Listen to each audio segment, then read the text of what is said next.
오늘 이 저녁 우리에게 주신 하나님의 말씀 사도행전 11장 1절에서 18절까지 말씀입니다. 우리 다 찾으셨으면 한 절씩 저와 교대로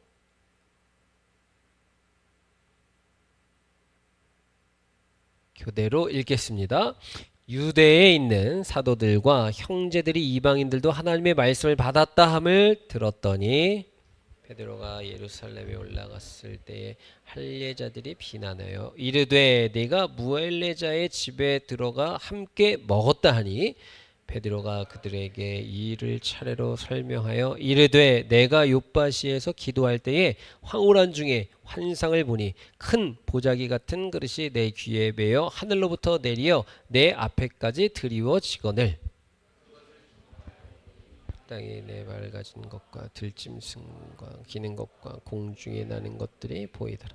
또 들으니 소리 있어 내게 이르되 베드로야 일어나 잡아먹으라 하거늘 주님 그럴 수 없나이다. 속되거나 깨끗하지 아니한 것은 결코 내 입에 들어간 일이 없나이다 하니 또 하늘로부터 두 번째 소리 있어 내게 이르되 하나님이 깨끗하게 하신 것을 내가 속되다고 하지 말라 하더라.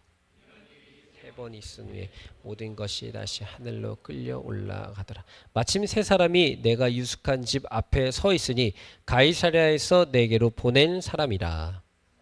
내게 명하사 아무 의심 말고 함께 가라 하시매 이 여섯 형제도 나와 함께 가서 그 사람의 집에 들어가니 그가 우리에게 말하기를 천사가 내 집에 서서 말하되 네가 사람을 욥바에 보내어 베드로라는 시몬을 청하라. 내게 이르리라 함을 보았다 하거늘 내가 말을 시작할 때에 성령이 그들에게 임하시기를 처음 우리에게 하신 것과 같이 하는지라.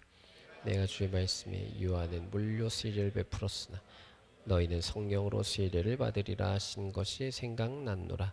그런즉 하나님이 우리가 주 예수 그리스도를 믿을 때에 주신 것과 같은 선물을 그들에게도 주셨으니 내가 누구이기에 하나님을 능히 막겠느냐 하더라.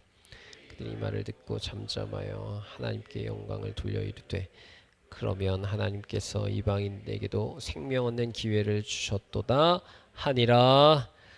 아멘. 할렐루야. 다시 한번 우리 주변에 계신 분들과 인사 나누시겠습니다. 참 잘 오셨습니다. 참 잘 오셨습니다. 참 잘 오셨습니다.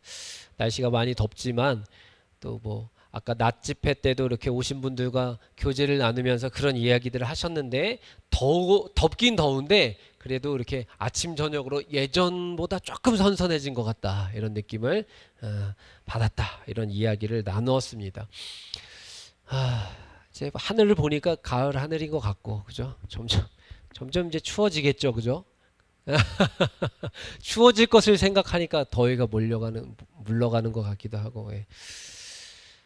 한번 말씀의 제목을 같이 한번 읽겠습니다. 시작. 성령의 음성을 듣기까지. 오늘 베드로 마지막 시간입니다. 우리가 구약에서 인물 토파보기에서 야곱을 다루었고요. 그리고 신약에서 인물 토파보기 첫 번째 시간으로 베드로를 우리가 보고 있는데 이 베드로의 마지막 시간입니다.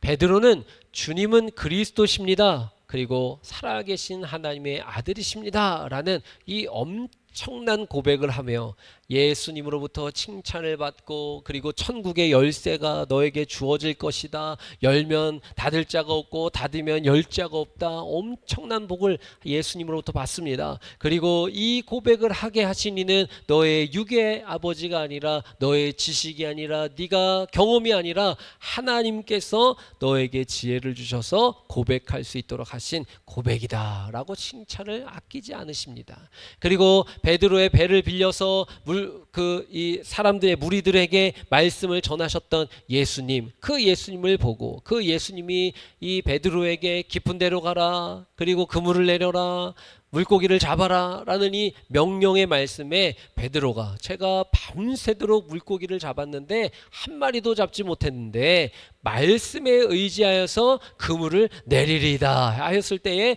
그물이 찢어질 정도로 많이 잡힌 줄로 믿으시기 바랍니다. 그 베드로, 그러니까 이 베드로를 예수님께서 칭찬하시는 것이죠. 그리고 예수님께서 제자들을 향하여서 너희들이 오늘 다 나를 배반할 것이다, 나를 다 떠날 것이다 라고 했을 때 베드로가 절대 그런 일이 일어나지 않을 것입니다, 제가 떠나지 않을 것입니다, 심지어는 저 사람들은 다 배반한다고 할지라도 저는 주님 곁을 지키겠습니다. 예수님께서 이러한 베드로에게 말씀하십니다. 완전히 찬물을 끼얹는 말씀이신 것이죠.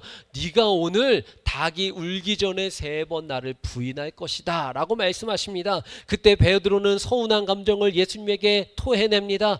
제가 죽으면 죽었지 정녕 죽을지언정 절대로 주님 곁을 떠나지 않겠습니다 라고 이야기합니다. 그리고 나서 예수님께서 제자들과 함께 겟세마네 가셔서 기도하시죠. 밤이 새도록 기도하십니다. 땀방울이 핏방울처럼 데일 때까지, 보일 때까지 기도를 열정적으로 하셨던 것을 보게 되지요. 그때 예수님께서 제자들과 함께 동행하셨을 때에 이 제자들에게도 깨어서 기도하라 그랬는데 이 제자들이 기도하지 않고 잡니다. 마음은 원이로 돼 육신의 연약함으로 인하여서 수고하고 애쓰고 땀 흘리고 고단한 인생이기 때문에 잘 수밖에 없었던 것이죠. 그런데 시험에 들지 않게 깨어서 기도했었어야 하는 그 자리에서 잤던 이 제자들은 예수님이 잡혀가시는 일을 당하게 되자 다 뿔뿔이 흩어졌던 것이죠. 그래도 베드로 정도 되니까 그 흩어짐 가운데서도 예수님에게 조금 더 가까이 나아가고자 끝까지 예수님의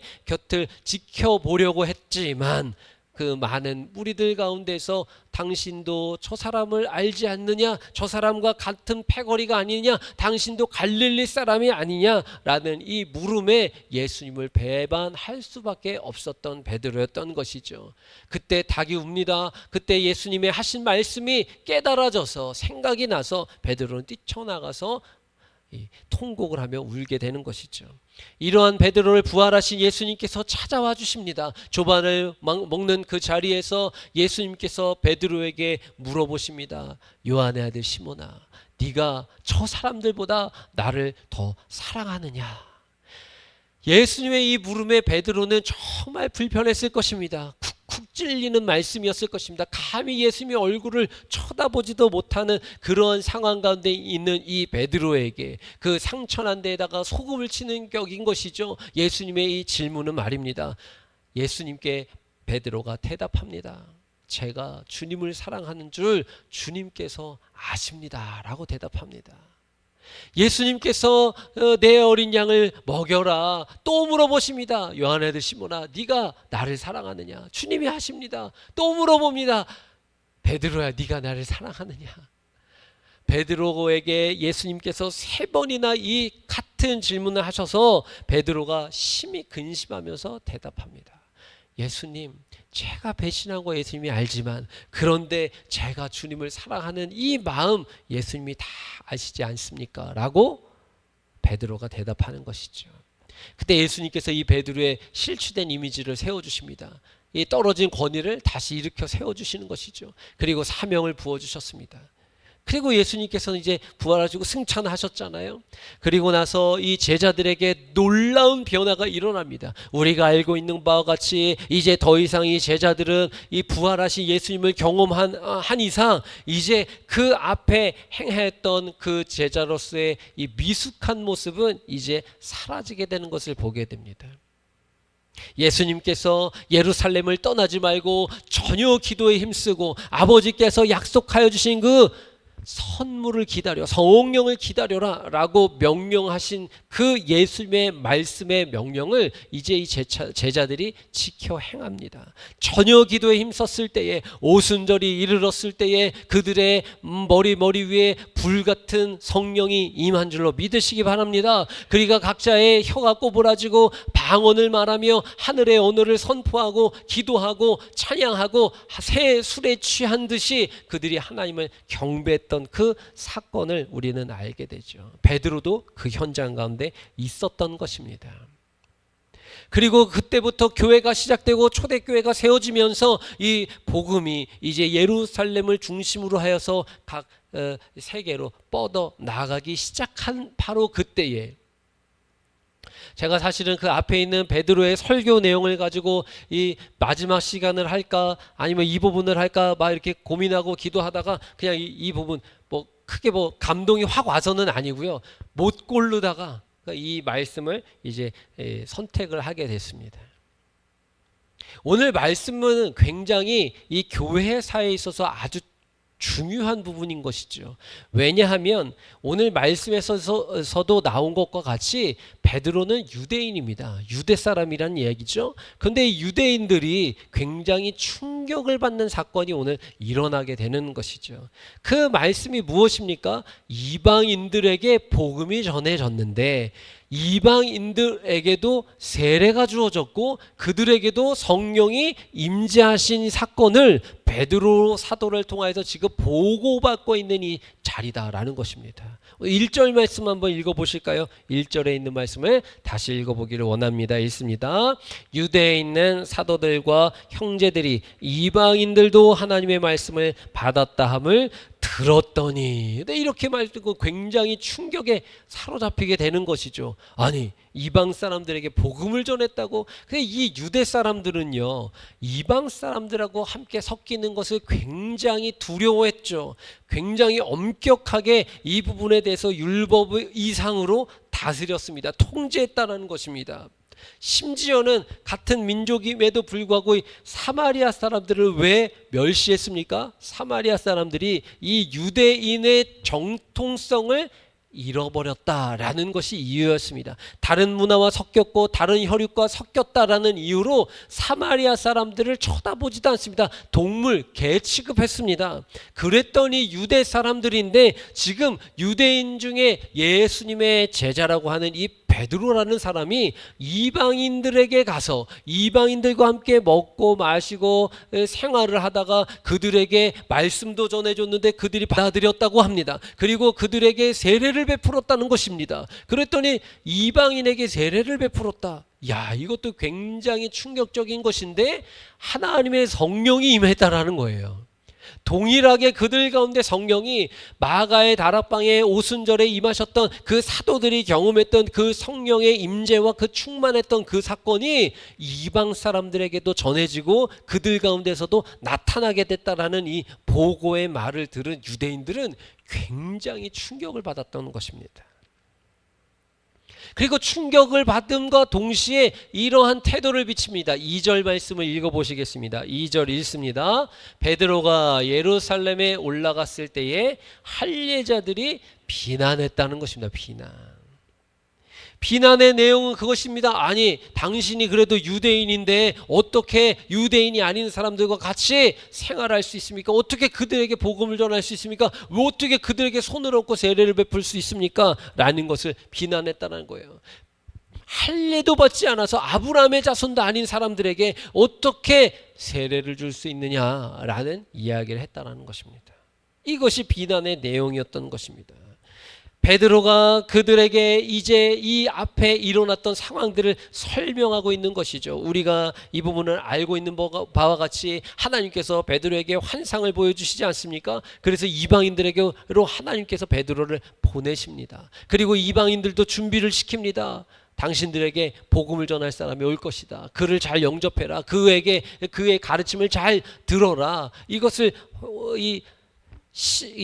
시공간을 초월하여서 베드로에게 환상을 주시고 그리고 이 이방인들에게도 하나님께서 말씀하여 주셔서 이들을 만나게 하시는 것이죠. 하나님의 역사는 이런 것입니다. 하나님의 역사는 연결하시는 역사가 있다. 제가 이 말씀 여러 차례 드렸던 것 같은데 하나님의 역사는 연결하시는 역사가 있습니다. 하나님은 온 우주 만물을 다 다스리시는 분이시잖아요. 여기에서 일어나는 일을 우리는 이쪽에 있는 우리는 알지 못하지만 하나님께서는 이곳에 있는 일, 저기서 있는 일, 앞에서 있는 일, 뒤에서 있는 일, 지구 반대편에서 있는 일 다 다 알고 계시는 하나님이시기 때문에 하나님께서는 이 사람이 기도할 때 하나님께서 때가 되고 뜻이 되면 이 사람이 필요한 것을 다른 사람을 통해서 공급해 주시기도 하시는 하나님이신 줄 믿으시기를 바랍니다. 나는 이 부분에 문제를 해결할 수 있는 능력이 생기지 않아서 답답해하고 안타까워하고 그러지만 그때 기도하니 하나님께서 연결을 시켜주신다라는 것이죠. 마치 우리가 보면 이렇게 그 인공위성이라는 게 있지 않습니까? 각 나라마다 뭐 군사위성도 띄우고 또 날씨를 알아보기 위해서 또 띄우고 뭐 여러 가지 아무튼 이 정보 위성들을 막 띄우는데 이 위성이 바로 그런 것 아니겠습니까? 지구 이 대기권 밖에 올라가 가지고 이렇게 하늘로 싸갖고 이렇게 내려주는 거 뭐 이거 있지 않았습니까? 더 큰 우주적인 범위 안에서 하나님께서 그와 같은 일을 하신다라는 것이죠. 뭐 항상 하시는 건 아니겠지만 하나님의 때가 됐을 때 하나님께서는 하나님의 이 영광을 위해서 그렇게 연결하여서 하나님을 찬양토록 하시는 역사를 진행하실 때가 참 많다라는 것입니다. 그렇기 때문에 오늘도 우리는 지구 반대편을 위해서도 기도하고 또 저쪽 다른 도시에 사는 사람들을 위해서도 기도하고 이 공간 안에 있지 않은 사람을 위해서도 기도할 수 있는 것이죠. 왜냐하면 하나님께서 다 아시기 때문에 그런 것 아니겠습니까? 오늘 이 베드로는 성령의 인도하심에 따라서 이 가이사라에 있는 고넬료의 집에 가서 말씀을 전하게 됩니다. 베드로가 이 말씀을 전할 때 성령님께서 그곳에 있는 모든 사람들에게 임하였던 것이죠. 이것은 베드로와 그와 함께 갔던 유대인 그리스도인들에게 굉장히 놀라운 자체였다는 것입니다. 아까도 설명했잖아요. 그죠? 그런데 자기 민족끼리도 이 사마리아 사람들 그렇게 무시했는데 왜요? 섞였다라는 이유 때문에. 그런데 아예 아브라함 자손이 아닌 다른 이방 민족과 이방 사람들과 함께 대화를 나누고 식사를 하고 같은 자리에 앉고 부딪히고 이 살을 비비고 이런 것들을 이 유대 교회에서는 인정할 수가 없는 것이죠. 오늘날도 이것이 우리 가운데도 있습니다. 오늘 교인들 교회 안에도 이런 부분들이 있어요. 이거 이제 유대주의가 있죠. 이것이 무엇입니까? 우리 안에서 잘 되고자 하는 그런 부분들. 낮 시간에도 똑같이 말씀드렸지만 세상의 기준과 세상의 방법 그리고 마귀적인 것은 무엇이냐 하면 자꾸 어떤 이 틀 안에 가두는 것입니다. 마귀의 최후 마지막 전략 가운데 하나가 너희들끼리 굉장히 열심히 살아라 이 부분이라는 것이죠. 찬양도 하고 예배도 드리고 집회도 하고 이것저것 다 하고 구제 봉사 헌신 헌금 다 하는데 이 교회 안에서만 하라라는 거예요. 교회 안에서만 열심히 하라라는 것입니다. 그리고 어느 순간부터도 이 세상도 이야기하죠. 그래 너네 열심히 알아서 인정할게. 그런데 우리한테는 얘기하지 마. 우리한테는 강요하지 마. 이거 니네끼리만 그냥 해. 이것으로 우리를 이렇게 이 틀 안에 가두어 버리는 일을 합니다. 그것은 성서적이지 않죠. 성서적인 것은 무엇입니까? 예수님의 지상 명령인 것입니다.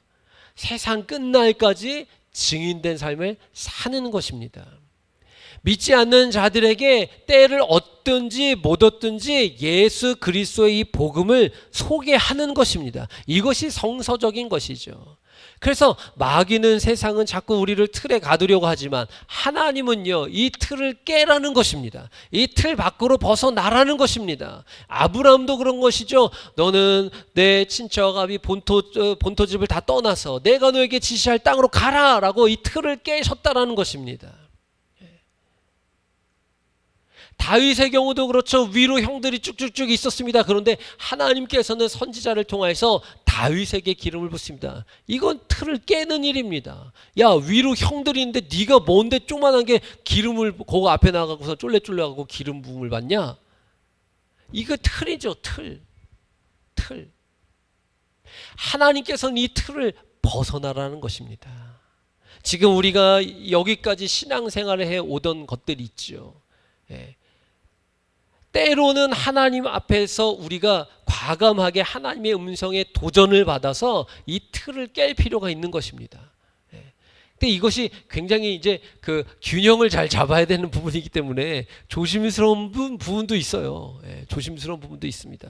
그렇다고 뭐 뭘 다 이렇게 다 바꾸고 뭐 이러자는 얘기가 아니라 하나님의 음성을 우리가 잘 듣고 민감하게 그 틀 안에 있을 때 우리가 그 하나님의 음성을 듣고 그 틀 밖으로 깨고 나가야 되는 그런 결단이 이루어져야 된다. 이 말씀을 드리는 것이죠.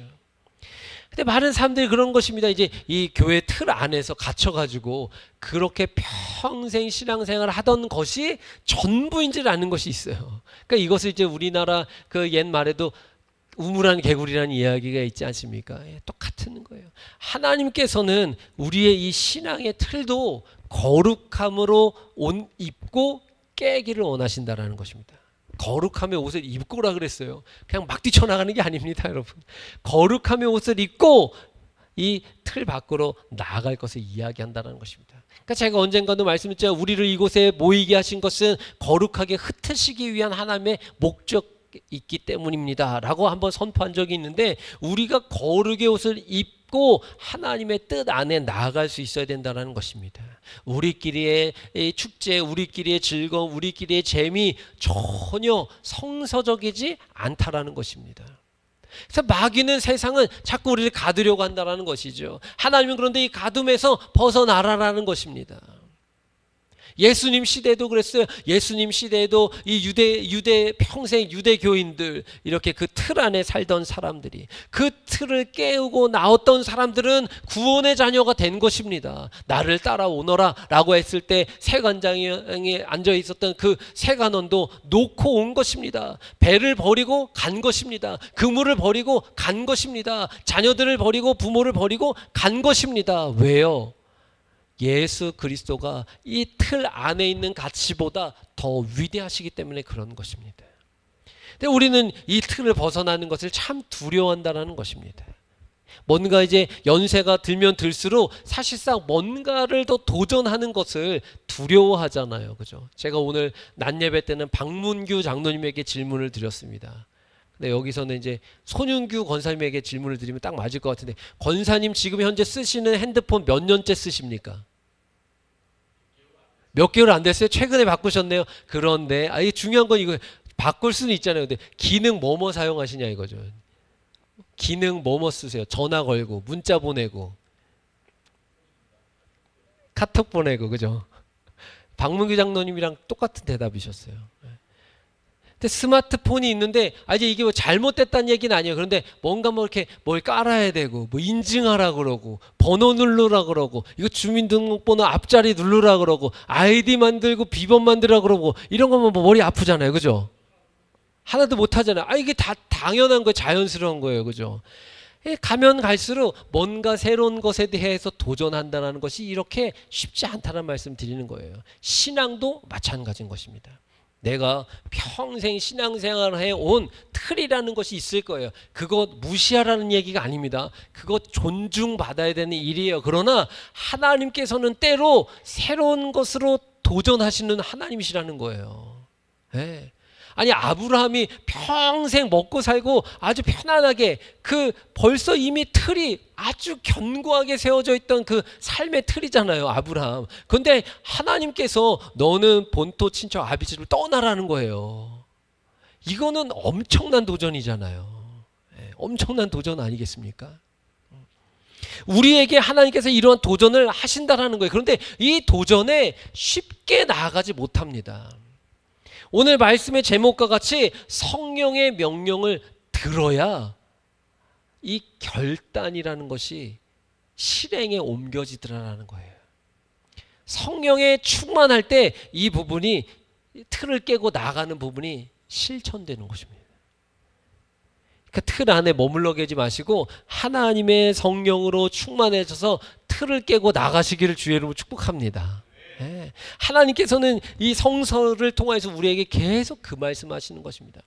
너희 시대의 모든 사람들의 이 방향과 흐름이 어떻느냐, 이렇게 사는 것 저렇게 사는 것, 뭐 이 기간에는 어떻게 먹어야 되고, 나이가 들어가면서 이제 뭘 먹어야 되고, 뭘 보충해야 되고, 운동은 어떻게 해야 되고, 어디를 키워야 되고, 그 근력이 어떻게 되고, 뭐 이런 것들에 대한 이 흐름이 있어요. 흐름.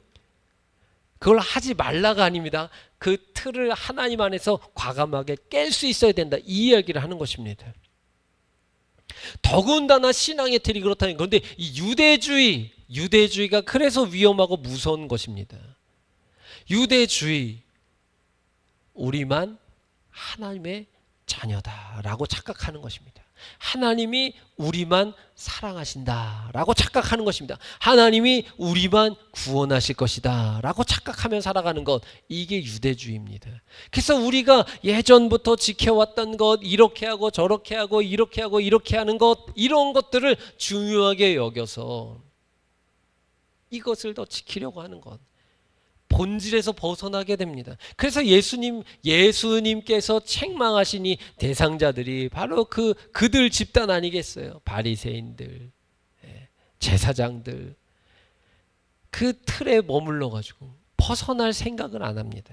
예수님께서 그 틀을 깨주시려고 오셨음에도 불구하고 오히려 예수님을 배척합니다.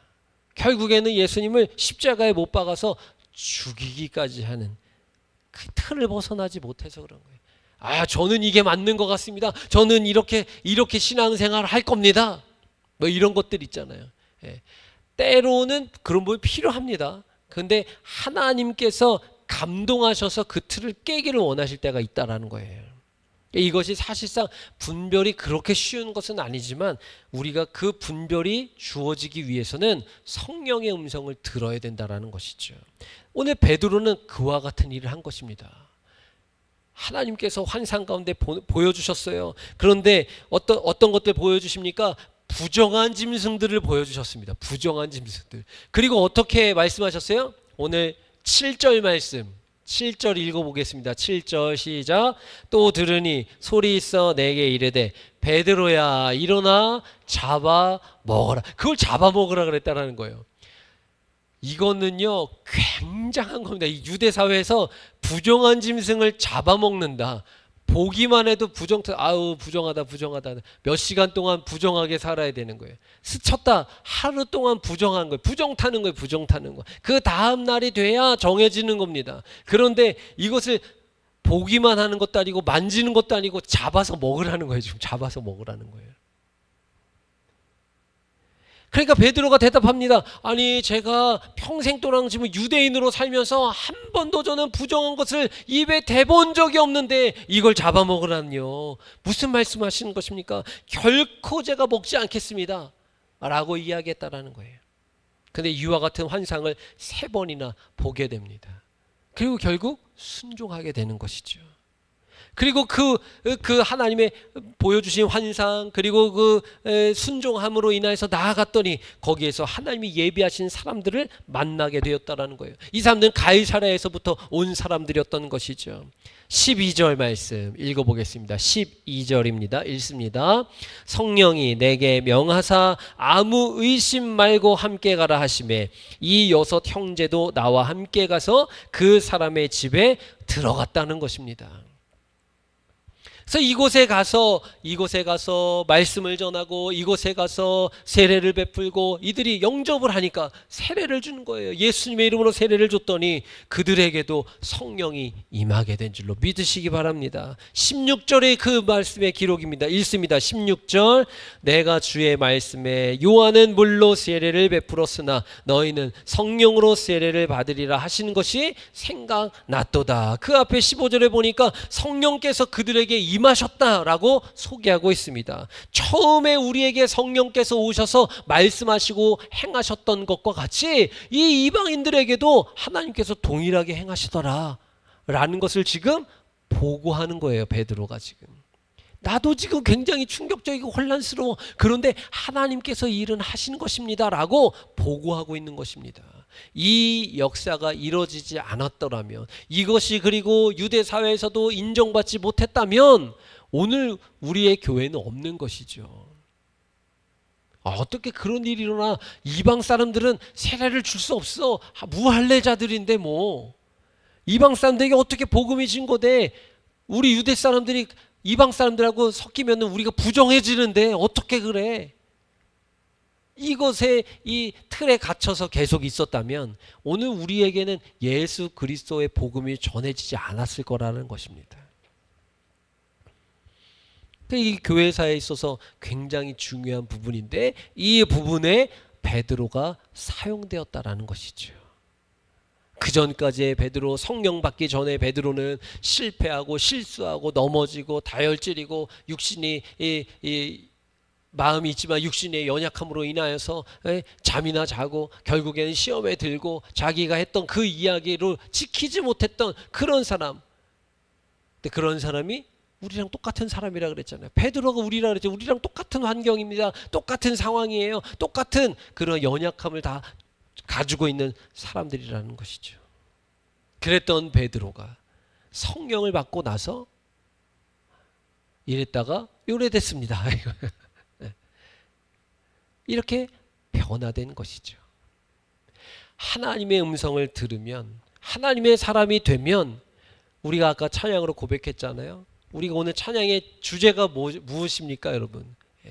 하나님의 자녀로서의 이 정체성, 마지막에 기도를 그렇게 했잖아요, 우리가. 이 하나님의 자녀로서의 정체성이 무엇입니까? 성령의 사람이어야 된다는 것입니다. 이 마지막 시대에는 하나님의 성령의 음성을 듣지 않으면 살아갈 수가 없어요. 구약시대처럼 하나님이 현현하시는 것이 아닙니다. 예수님이 신약시대에 활동하셨던 것 같은 그런 시대를 살아가는 것도 아닙니다. 우리에게 성령께서 말씀해 주시는 그러한 시대를 살아가고 있다는 것이죠. 성령의 사역 시대에는 성령의 음성을 들어야 되는 것입니다. 이 시간 이 자리에 계신 우리 모든 하나님의 자녀들이 성령의 음성을 들으셔야 될 줄로 믿습니다. 성령의 명령을 듣기까지 베드로는 하나님 앞에서 그 환상을 통해서 점검을 받습니다. 또 말씀하고 말씀을 듣고 말씀을 아뢰고 말씀을 듣고 하면서 확신 가운데서 이제 순종하며 나아가는 것을 보게 됐죠. 때로는 우리의 불순종이 하나님의 역사에 장애로 작용할 때가 얼마나 많은지 몰라요. 나의 이 연약함이 하나님의 일하심의 걸림돌이 되어서야 되겠습니까? 하나님께서 저와 여러분들을 사용하시기 위하여, 이 교회를 사용하시기 위하여 그리스도의 공동체 안에서 마지막 시대에 이렇게 불러주셔서 교회를 이루게 하셨는데, 이 교회를 이룬 그 하나님의 목적을 우리가 잃고 살아간다면 그것은 이 교회를 세워주신 하나님의 그 목적을 잃어버리는 것이죠. 방향이 잘못된 것이죠. 하나님의 음성을 들으시기를 축복합니다. 성령의 사람이 되시기를 축복합니다. 하나님의 성령에 사로잡히며 이 연약했던 베드로가 강력한 말씀을 선포하였을 때에 수천 명씩 그들의 이 회개하는 영혼들이 하나님 앞에 돌아왔던 것과 같이 교회가 세워지고 사도들이 파송되어지고 결국에는 순교자의 길, 순교자의 삶을 살아내었던 것과 같이 이 시대에 진짜 하나님의 사람으로서의 이 신앙의 정체성을 회복하고 살아가야 하는 것이 저와 여러분들에게 던져진 숙제다라는 것을 기억하셔야 됩니다. 오늘 유대주의에 머물러 계시지 마십시오. 틀 안에 더 이상 갇혀 계시지 마십시오. 틀을 깨고 나아가기를 원하시는 이 하나님의 강력한 요청에 아멘으로 순종하시고 그 믿음의 길을 걸어가시는 우리 플러스교회 모든 성도들이 되시길 주님의 이름으로 축복합니다.